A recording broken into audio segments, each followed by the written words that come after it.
नमस्कार. नीतिस्पंदन या चॅनलमध्ये आपले सहर्ष स्वागत आहे.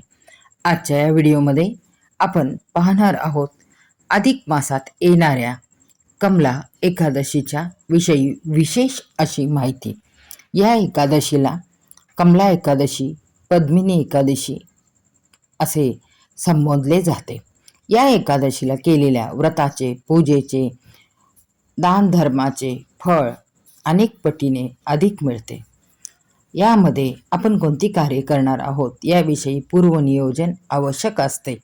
कमला एकादशी तिथी सुरू होत आहे 26 मे 2026 रोजी सकाळी 5:11 तिथी समाप्त होत आहे 27 मे 2026 सकाळी 6:22 आपल्याला हा कालावधी फार सुंदर रीतीने दान, धर्म, जप, तप, पूजा, विधी यामध्ये व्यतीत करायचा आहे.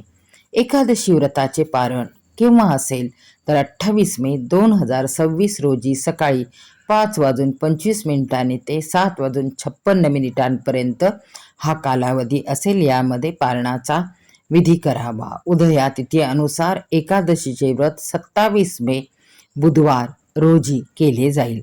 या एकादशीचे फळ अनेक पटीने वाढते कारण ती अधिक मासात येते. कमला एकादशीला करा हे विशेष उपाय. घरात नेहमी सुख, समृद्धी, शांती नांदेल. श्री विष्णुदेव आणि महालक्ष्मी देवींची कृपा घरावर राहील. अधिक मास 3 वर्षांनी येतो. या महिन्यात येणाऱ्या एकादशी तिथीला भगवान श्री विष्णूंची पूजा केल्याने अनेक पटीने फळ प्राप्त होते.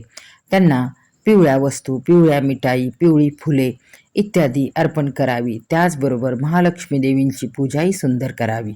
या दिवशी भगवान श्री विष्णूंना शंखातून जल अर्पण करावे. असे केल्याने ते लवकर प्रसन्न होतात आणि सुख समृद्धीचे वरदान देतात असे शास्त्रात मानले गेलेले आहे. कमला एकादशी दिवशी आपण लवकर उठून सकाळी स्नान करावे. स्नानाच्या जलात गंगाजल अवश्य टाकावे. त्यानंतर तुळशी पूजनाचा विशेष विधी आहे, तो म्हणजे तुळशी पूजन करून घ्यावे. या दिवशी संध्याकाळी तुळशीजवळ तुपाचा दिवा लावावा. 5 किंवा 11 प्रदक्षिणा कराव्या आणि हे करत असताना ओम ऐं श्री तुळसाय नमः म्हणावे. यामुळे श्री विष्णूंसह श्री देवी लक्ष्मींचाही आशीर्वाद आपल्याला व आपल्या कुटुंबाला प्राप्त होतो. कमला एकादशी दिवशी दान करणे अत्यंत पुण्यकारक मानले जाते. या दिवशी गरजू गरीब लोकांना नवीन कपडे, दक्षिणा, धान्य, फळे इत्यादी दान करावे. हे दान आपण आपल्या घराजवळील एखाद्या मंदिरामध्ये किंवा श्री विष्णू मंदिर, राम मंदिर, कृष्ण मंदिरामध्ये जाऊन करू शकता. जर तुमच्या कुंडलीत पितृदोष असेल तर कमला एकादशीच्या दिवशी गजेंद्र मोक्षाचे पठण करावे. हा पाठ केल्याने आपल्या पितरांचा आशीर्वाद आपल्याला प्राप्त होतो. पितरांच्या आशीर्वादामुळे आपले जीवन सुखमय, समृद्धीमय व्हायला सुरुवात होते. शास्त्रानुसार 2 शंख देवघरात ठेवावे. त्यापैकी एक फक्त पूजेसाठी असतो आणि दुसरा म्हणजे नादासाठी म्हणजेच शंखध्वनी करण्यासाठी असतो. ज्या घरामध्ये शंखध्वनी होतो तेथील वातावरण सकारात्मक असते. कमला एकादशी दिवशी देवाऱ्यात दक्षिणावर्ती शंखाची स्थापना करणे अत्यंत शुभ मानले जाते, कारण दक्षिणावर्ती शंख हा श्री विष्णूंना अतिशय प्रिय आहे. शास्त्रानुसार असे मानले जाते की पिंपळ वृक्षात भगवान श्री विष्णूंचे वास्तव्य असते. म्हणूनच अधिक मासात येणाऱ्या कमला एकादशीला अथवा वर्षभर येणाऱ्या एकादशींना पिंपळ वृक्षाची पूजा करावी.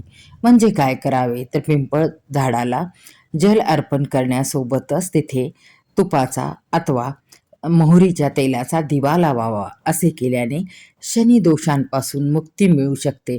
पितृदेवतांचा आशीर्वाद प्राप्त होतो. कमला एकादशीला श्री विष्णूंची माता लक्ष्मी देवींसह पूजन केल्याने सुख, ऐश्वर्य प्राप्त होते. दुःख, दारिद्र्य नष्ट होते. त्याचबरोबर सर्व पापांचा नाश होऊन मोक्ष प्राप्त होते.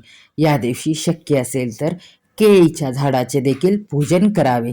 त्याला देखील हळदी, कुंकू, धूप, दीप दाखवावा. कमला एकादशीला व्रत करून कथा श्रवण केल्याने 100 यज्ञा इतके पुण्य प्राप्त होते. एकादशी व्रतकथा ऐकावी किंवा वाचावी.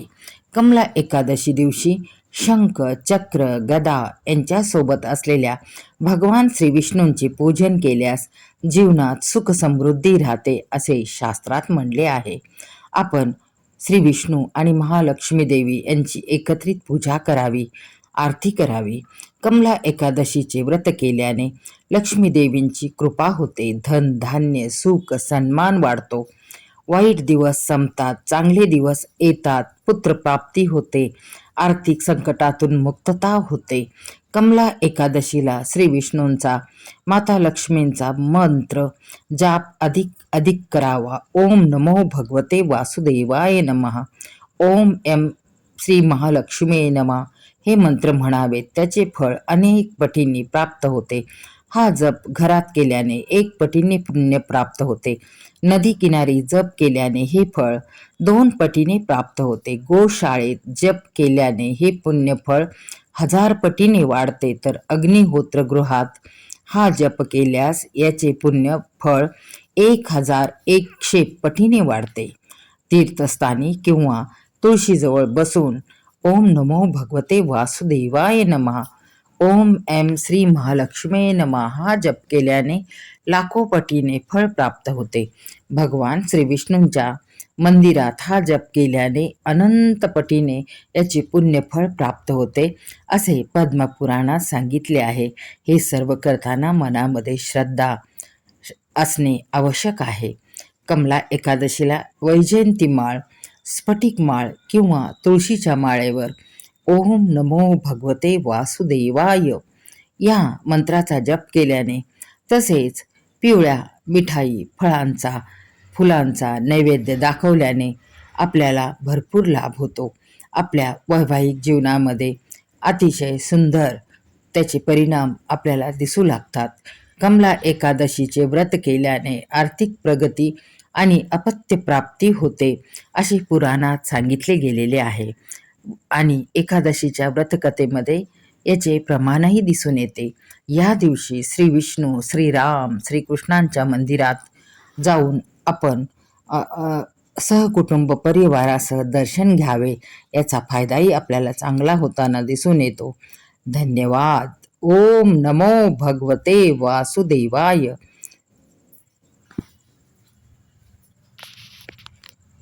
एकादशीच्या दिवशी सवाष्ण स्त्रीची घरी बोलावून ओटी भरावी. शक्य असल्यास कन्यापूजनाचा विधी देखील या दिवशी करू शकता.